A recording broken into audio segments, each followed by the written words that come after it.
ఆశీర్వచనం చేసిన తర్వాత యుద్ధభూమికి బయలుదేరబోతూ ఆగి ధర్మరాజు గారు అన్నారు, అర్జునుడు అన్నాడు, అన్నయ్య అన్నయ్య ఒక ఆశ్చర్యకరమైన కల వచ్చిందన్నయ్య రాత్రి, అది కలలా లేదన్నయ్య, నేను యథార్థంగా చూసినట్టే ఉందన్నయ్య అన్నాడు.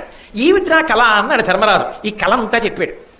చెప్పి కృష్ణుడితోటే వెళ్ళాను, అవన్నీ చూశానన్నట్టే అనుభూతుంది, కానీ నేను వెళ్ళలేదు కళ. కృష్ణుడు అవును కలే అని నవ్వు నవ్వాడు. ఆయనకి తెలుసు పాపం ఎంత క్లేశపడుతున్నాడో ఆ సైంధవ వధ కోసం.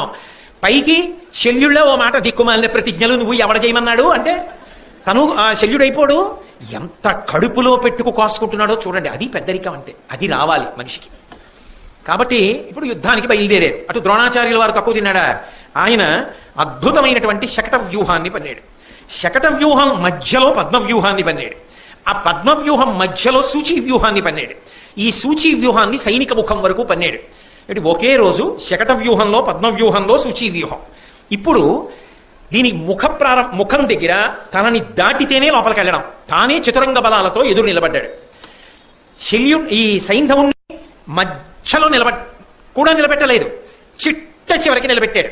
చిట్ట చివరికి నిలబెట్టి ఆయన చుట్టూ కూడా వీరులందరినీ కాపుంచాడు. మీరెవరూ యుద్ధానికి రావక్కర్లేదు, మీరందరూ ఇక్కడే ఉండాలి. ఎందుకంటే చిట్ట చివరి వేళకి ఒకవేళ వచ్చినా సైంధవుడు దొరకకూడదు, మీరు తిరగబడి యుద్ధం చేసేయాలి, సమయం అయిపోతుంది.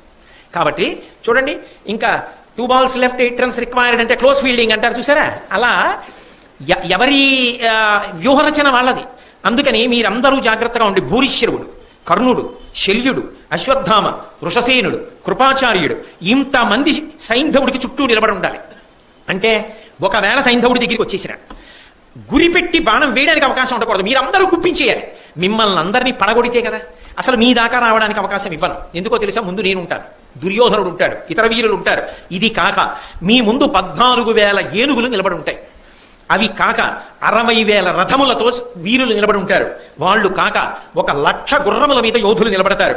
ఇది కాక 10 లక్షల కాల్బలం చుట్టుముట్టి ఉంటుంది. 10 లక్షల మంది సైనికులు వలయాకారంగా నిలబడి ఉంటారు.